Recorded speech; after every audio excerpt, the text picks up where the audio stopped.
आइए बताते हैं आपको मशीन के बारे में। ये मतलब ये तीनों बोलती मतलब इकट्ठा करके मतलब किसी में इकट्ठा करके मतलब ट्रकों में अगर डालना हो तो उसमें मतलब ये काम आती है।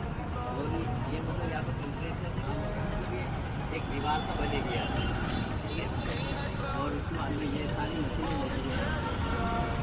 ऊपर करके बताना।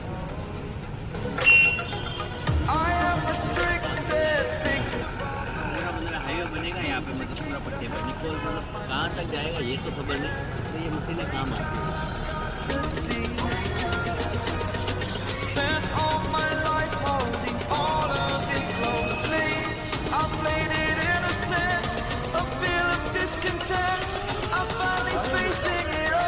तो इसमें मतलब ये मतलब खींचता है ना।